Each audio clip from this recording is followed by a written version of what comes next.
दोस्तों, क्या आपने भी ये फेस किया है कि आपकी जो पैसेंजर ट्रेन है जिसमें आप बैठे हुए हैं उसके बगल से एक फ्रेट ट्रेन या मालगाड़ी निकलती है और उस मालगाड़ी को निकलने दिया जाता है और आपकी पैसेंजर ट्रेन को डिले कर दिया जाता है। इस इंडियन रेलवेज की लचर हालत को हम सभी जानते हैं, बट क्या ये लचर हालत अब रहने वाली है ज्यादा दिनों तक? जी नहीं।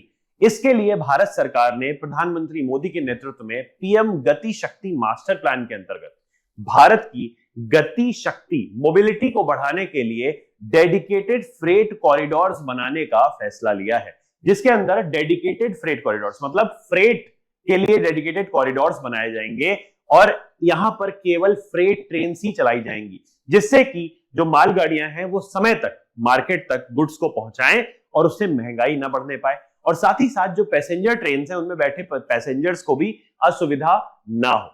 आज हम डीएफसीज के बारे में, डेडिकेटेड फ्रेट कॉरिडोर्स के बारे में ही डिस्कस करेंगे। मेरा नाम है Prakhar Tripathi and welcome to Chahal academy YouTube channel. Okay, so अपना डिस्कशन स्टार्ट करने से पहले मैं आप सभी को बता देना चाहता हूं कि दिवाली बहुत नजदीक है और दिवाली के शुभ अवसर पर चाहल एकेडमी ग्रुप आपके लिए बेहतरीन डिस्काउंट्स लाया है। जो भी विद्यार्थी अपनी प्रिपरेशन को कैरी आउट करना चाहते हैं और उनके सामने इकोनॉमिक चैलेंजेस हैं, वो अब बहुत ही कम दामों पर अपनी प्रिपरेशन को कैरी आउट कर सकते हैं with Chahal academy group. So there are special discounts, recorded lectures की बात हो या फिर ऑनलाइन लेक्चर्स की बात हो, दोनों में ही हेवी डिस्काउंट्स मिल रहे हैं। ये लिमिटेड टाइम ऑफर है, आप जल्दी से जल्दी इन डिस्काउंट्स को अवेल करें और अवेल करने के लिए आपको दिवाली कोड यूज करने की जरूरत है। इससे ज्यादा जानकारी पाने के लिए आप इन नंबर पर कॉल कर सकते हैं या फिर इस वीडियो के नीचे दिए हुए डिस्क्रिप्शन लिंक पर क्लिक कर सकते हैं। Let's get back to the topic.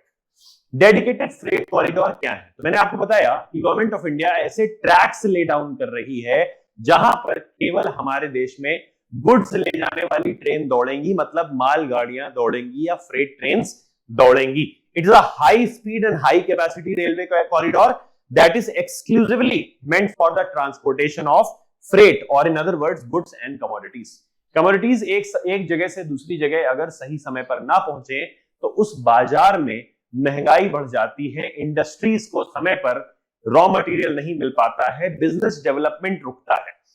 Passenger train और गुड्स ट्रेन के बीच में चल रहे इस कॉन्फ्लिक्ट को भारत सरकार ने दूर कर दिया है और फ्रेट ट्रेन के लिए डेडिकेटेड कॉरिडोर्स बनाने चालू कर दिए हैं और कई सारे ट्रैक्स तो ऑलरेडी ऑपरेशनल हो गए हैं। ये seamless integration of better infrastructure, मतलब ये जो डेडिकेटेड फ्रेट कॉरिडोर हैं ये कई सारे सी पोर्ट्स को जोड़ते हैं, वाटरवेज को जोड़ते हैं, रेल और रोड नेटवर्क को इंटीग्रेट करते हैं, मतलब मल्टी मोडल ट्रांसपोर्ट कनेक्टिविटी को इंश्योर करते हैं। इन फ्रेट कॉरिडोर्स की अगर हम बात करें तो there are two operational freight corridor, western freight corridor and eastern freight dedicated freight corridor. Western freight corridor Dadri UP से जेएनपीटी महाराष्ट्र को जोड़ता है, एक सी पोर्ट को जोड़ता है, और दूसरी तरफ जो हमारा ईस्टर्न कॉरिडोर है जो कि और लंबा कॉरिडोर है वो लुधियाना पंजाब से जाकर दानकुनी, कोलकाता के पास एक जगह है दानकुनी, उसको जोड़ता है। वहां से वाटरवेज के थ्रू हम जा सकते हैं आगे पोर्ट तक। ठीक है, तो ये दो हमारे ऑपरेशनल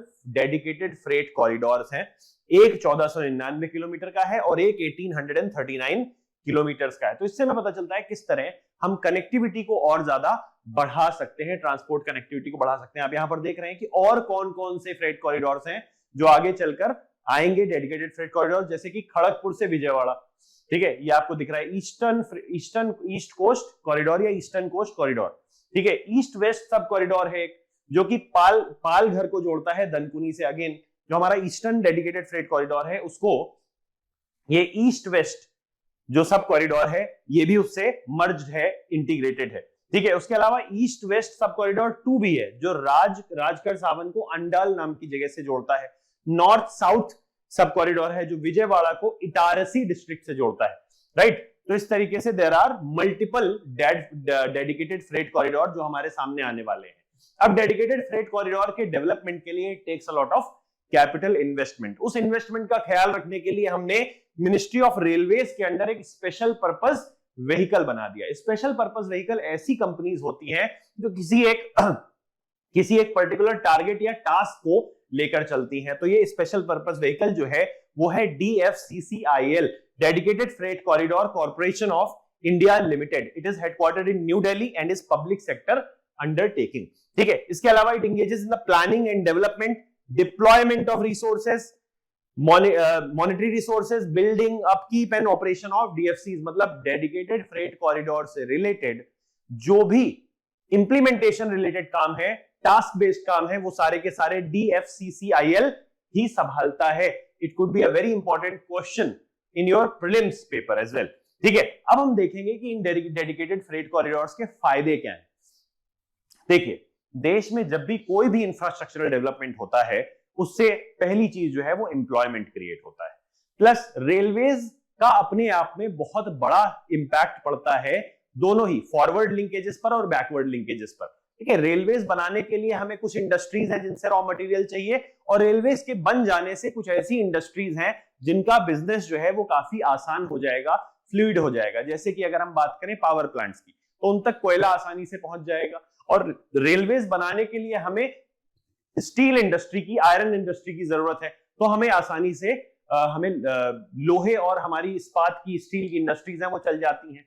प्लस एम्प्लॉयमेंट बढ़ने से ना देश की नेशनल इनकम बढ़ती है, राइट. पर कैपिटा इनकम भी बढ़ती है, इसलिए ज्यादा से ज्यादा लोगों को एम्प्लॉयमेंट देता है रेलवे सेक्टर. ठीक है. तो डेडिकेटेड फ्रेट कॉरिडोर से क्या क्या बेनिफिट्स होंगे? There will be increased capacity, हमारी ट्रांसपोर्ट कैपेसिटी बढ़ जाएगी. The DFC can handle around 1500 million tons of freight annually, right? Increasing current rail capacity by 70%. Railway से हम जितना फ्रेट ट्रांसपोर्ट करते हैं अभी, उसका 70% ज्यादा हम कर पाएंगे अगर हम डेडिकेटेड फ्रेट कॉरिडोर बना लेते हैं, राइट. इसके अलावा जो कंजेशन का इश्यू है रेलवेज में, क्योंकि हमारे पास जो पटरियां हैं, सिंगल गेज, डबल गेज, वो broad gauge and narrow gauge, वो पटरियां जो है वो अभी कम है. अगर हम डीएफसी को बिल्ड कर लेते हैं, डीएफसी इंफ्रास्ट्रक्चर को अच्छे से मैच्योर लेवल पे ले आते हैं, तो इससे रेलवेज का जो कंजेशन है, पैसेंजर ट्रेन्स और फ्रेट ट्रेन्स के बीच का जो कॉन्फ्लिक्ट है, वो भी खत्म हो जाएगा. तो देश की मोबिलिटी बढ़ेगी. इससे रेलवेज से हम rapid growth, rapid freight movement को इंश्योर कर सकते हैं. अगर हम यहां पर थोड़े से स्टैटिस्टिक्स की बात करें, तो मिलियन ग्रॉस टन किलोमीटर्स, मतलब एक ट्रेन कितने मिलियन ग्रॉस टन किलोमीटर्स, मतलब कितने किलोमीटर्स तक, कितने मिलियन टन्स तक फ्रेट लेके जा रही है. तो 2021-22 की अगर हम बात करें, तो 19,816 million gross ton kilometre freight carry होता था. आज वही बढ़कर लगभग 2.5 गुना हो गया है. 46,834 million gross ton kilometre freight trains carry करती हैं, राइट. ये बढ़ गया है ईस्टर्न डेडिकेटेड फ्रेट कॉरिडोर और वेस्टर्न डेडिकेटेड फ्रेट कॉरिडोर की वजह से. इसके साथ ही ट्रांजिट टाइम बहुत ज्यादा रिड्यूस होगा. ट्रांजिट टाइम काफी हद तक रिड्यूस हो जाएगा, क्योंकि अभी भी हम फ्रेट की अगर बात करें तो रोड पर ज्यादा डिपेंडेंट है.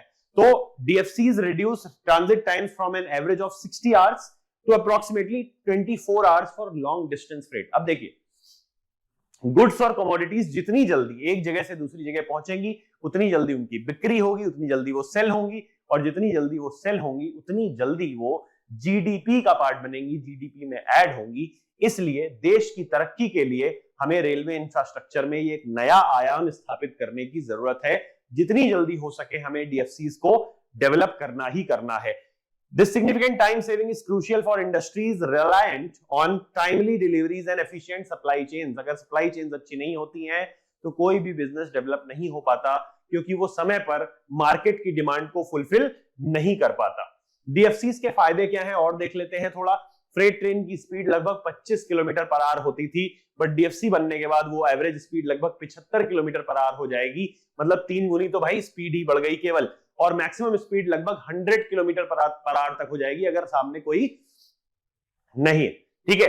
फ्रेट ट्रेन की अगर हम स्टैटिस्टिक्स की बात करें, तो 58 वैगन में ये 5000 टन कैरी कर सकती हैं, और साथ ही साथ 1500 मीटर्स की होंगी, तो 120 वैगन्स में ये 13,000 टन तक कैरी कर सकती हैं. यहाँ पर जो ये 58 वैगन्स का जो मीटरेज है, मतलब उनकी जो लेंथ है, वो लगभग 700 मीटर है. तो 700 मीटर में 5000 टन का फ्रेट कैरी कर सकती हैं.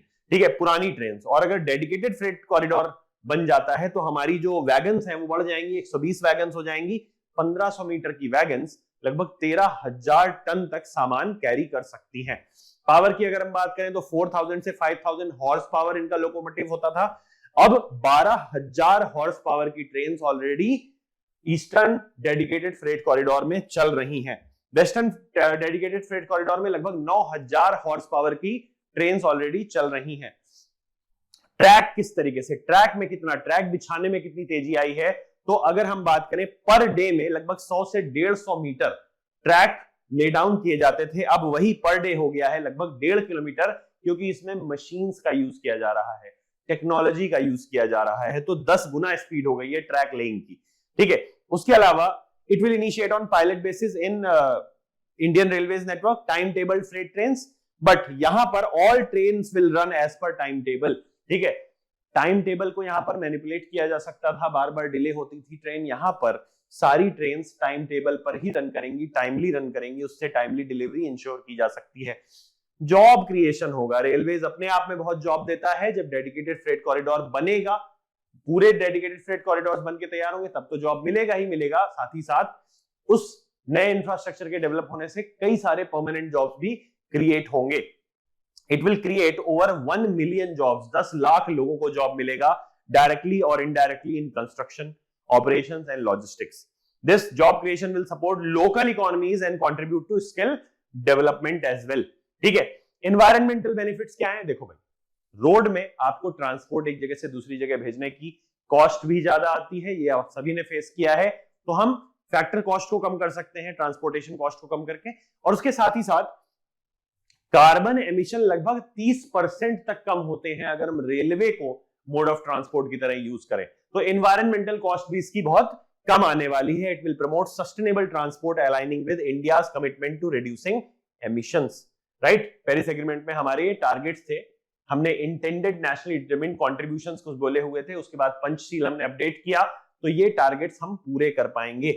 टेक्नोलॉजिकल इंटीग्रेशन की अगर हम बात करें तो इसमें आईओटी का यूज होगा, जीपीएस ट्रैकिंग होगी, बिग डेटा एनालिटिक्स, मतलब किस तरीके से ट्रेन चल रही है, तो एक बिग डेटा इनका क्रिएट किया जाएगा, रियल टाइम मॉनिटरिंग की जाएगी, और प्रेडिक्टिव मेंटेनेंस, मतलब क्या क्या खराब हो सकता है ट्रेन में, उसका प्रेडिक्टिव मेंटेनेंस किया जाएगा। This integration will improve operational efficiency and reduce down time in the logistics sector. तो जैसे ही हम टेक्नोलॉजी को इन्वॉल्व करते हैं वैसे ही हमारी डेप्रिसिएशन कॉस्ट कम हो जाती है, तो फैक्टर कॉस्ट कम हो गई, एनवायरमेंटल कॉस्ट कम हो गई और डेप्रिसिएशन कॉस्ट भी कम हो गई। भाई इसके सक्सेस होने के कुछ एग्जांपल्स हैं, तो हाँ, countries like China have seen 25% increase in freight efficiency with dedicated corridors. Freight के लॉजिस्टिक्स के लिए, फ्रेट को एक जगह से दूसरी जगह ट्रांसपोर्ट करने के लिए चाइना ने डेडिकेटेड फ्रेट कॉरिडोर्स यूज किए, 25% तक एफिशिएंसी बढ़ गई। US interstate highway system similarly enhanced logistics, ठीक है, अलग से हाईवेज बनाए यूएसए ने, ठीक है, एक जगह से दूसरी जगह ट्रांसपोर्ट को भेजने के लिए, ट्रांसपोर्ट करने के लिए, demonstrating that dedicated transport routes can significantly transform economies. Economy part में जीएस3 में बहुत इंपॉर्टेंट है, क्योंकि मोबिलाइजेशन ऑफ रिसोर्सेज आपके सिलेबस में साफ साफ सबसे ऊपर टॉपिक दिया हुआ है। आप अगर सिलेबस को चेक करेंगे तो इश्यूज इन इंडियन इकोनॉमी में सबसे पहले मोबिलाइजेशन ऑफ रिसोर्सेज दिया हुआ है। तो आपके देश में रिसोर्सेज को एक जगह से दूसरी जगह भेजने के लिए इंडियन इकोनॉमी में क्या क्या इश्यूज हैं, इस पर यूपीएससी लगातार सवाल पूछेगा, और ये आपका पूरी तरीके से मैंने एक मेंस का आंसर ही मान लीजिए मैंने डिस्कस किया है।